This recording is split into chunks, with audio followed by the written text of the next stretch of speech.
Hey everyone, Jason here, and welcome to the Abyss Garage. And today I have a interesting video for you guys out there that's going to hopefully help you guys out along the road. And it's kind of involving the Shovelhead chopper, and I need to paint all the parts for the bike. But I can't do it outside; it's getting cold out. Plus, I don't need any contaminants getting into the paint. So, with that being said, I need to make a spray booth. So I'm going to be making a temporary spray booth in this garage, and I am going to be trying to accomplish touch on 3 points that usually you can only get 2 of the 3. You always hear that saying, good, fast, and cheap. You can't have all 3.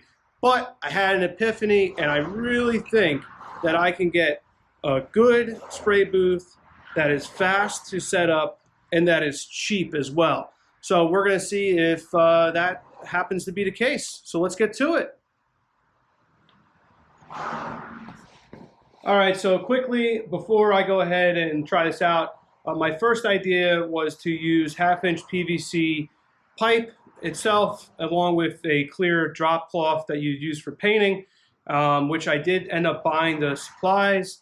And the idea behind that was to build a frame, and the one nice thing I'll say about that is you could structure it to kind of any size you want itself for painting.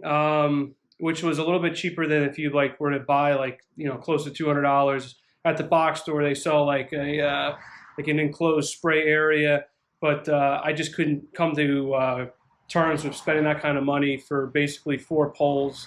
So then later that night, I had this crazy idea, and to use a easy up canopy setup. So I have a couple of them. So I thought about it. I'm like, it's pretty much everything I was going to do with the PVC.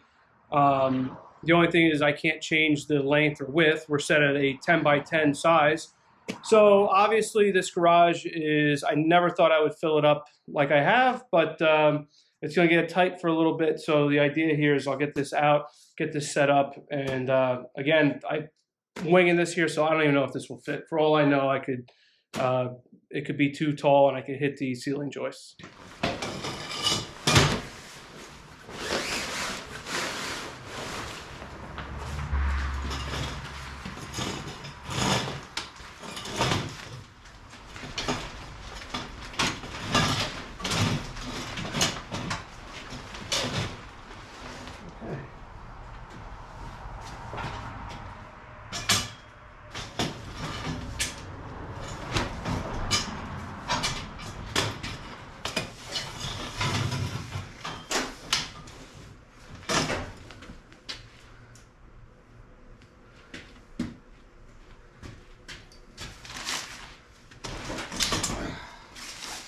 All right, well, the tent is up. That was a little bit painful by myself, but hey, that'll happen. This is not like the Easy Up brand. This is a little bit different to set up. It's still a quality tent, but you know what? We clear the garage door. We are not touching the fluorescent lights. And what's nice is if those lights for some reason get too hot, I can just turn off those 2 lights and still have the rest of the lighting. And I also have a under hood light kicking over there that I can somehow set up, which I probably will do. We got some ventilation up there, and now in my box, or my bag I should say, I bought originally, like I said, all these other fittings to use with the PVC pipe, but I got a bunch of drop cloth. I got a couple 10 by 20s, 9 by 12s, and then the other idea I had was to use actually a shower curtain liner, which I may end up getting another one for, but at least if I block off, say 3 of the walls, if you'd say, if I have at least this one open, I'll be able to at least walk in and then be able to spray. So, instead of just leaving everything open, we'll be able to enclose the majority of it, most of it. And, now I have plenty of room to go ahead and spray in. And then the other nice thing is, I figure with the shower curtains, since obviously space is limited for me, I'll just be able to, spray everything and then roll, at the end of the night, roll everything back in once everything's gassed out. And then I have my storage space. But for the meantime, 10 by 10 tent in the garage, it fits.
All right, so the spray booth is set up.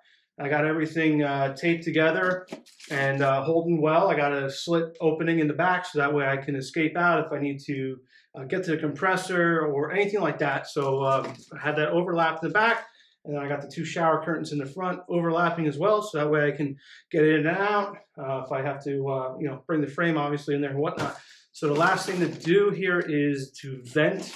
And I want to get rid of those fumes outside. Now I thought about initially putting a box fan in the window, and only problem is I have shelving, so I'm not able to get the easy up itself directly to the wall where I'm able to do that. So I was thinking, and that's why I have this road cone here I've had for, oh my God, a very, very, very, very long time.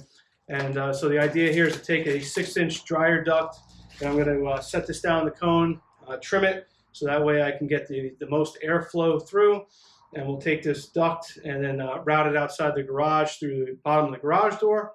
And I have also this little variable speed fan. So the idea here is I'll set the fan up itself, in theory, set the fan up so that way it can blow the air, funnel it through the cone and out. And if I have to, I'll use a garbage bag and then tape the fan itself to the cone so that way it's sealed. And so yeah, that's what I'm thinking. So let's see if this actually works.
All right, so I just got this temporarily set up. Obviously, I'm going to, if this works, I'll move it maybe over there and cut a slot in there. But again, this is 25 feet. I just have it facing the garage wall itself. The idea here is that it's long enough that we're going to go out of the garage and then make a right out into the yard, away from anything. And obviously, again, this cone is disgusting, but it'll get cleaned up.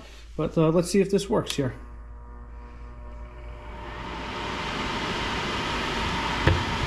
All right, so it's definitely working. And let's take a look here. And also, I really don't see, I mean, maybe The plastic itself is moving a little bit, but not terribly much. Come through. And yeah, well, I guess you got cobwebs on the door, so you can actually see, hopefully I can get it there. But yeah, you can see it moving. So this will, in my opinion, work. I don't think it's too much. It's not like we're sucking way too much air out, or I'm bringing it in. So yeah, I think this will work. Clean that cone up. I'll probably safety wire around the cone itself to hold the hose in place, because I'm not paying $6 for a hose clamp. All right, so I think I did it. I think I was able to accomplish what I spoke about earlier, and was actually getting all three things. Something that's good, fast, and cheap. So I think that I have myself a pretty good spray booth, considered all things being considered. I would say that it was fast to set up, and I can't argue the fact of how cheap this was. I will get out the 2 receipts that I have and grab a grand total here for everything. Obviously, I understand not everybody has a easy up, but I feel like a lot of people do, though. They use them for a wide variety of things. So that is pretty common, I'd have to say. So overall, I mean, we're into this thing really cheap. So like I said, I'll get that totaled up, and I should be good to go for spraying now. At least so I can get this Shovelhead, all the parts for the Shovelhead in epoxy primer. So with that being said, if you guys enjoyed today's video, please let me know, and in the comments down below, maybe you've built something similar to this, or you have any suggestions, because it's not like I'm getting ready to spray right now. So by the time you watch it, there may be some time if I can tweak some things and whatnot. So I know where I'm going to put the blower. We're going to move that around, and should be good to go. So I'll see you guys around for another episode in the Abyss Garage. Take care, guys.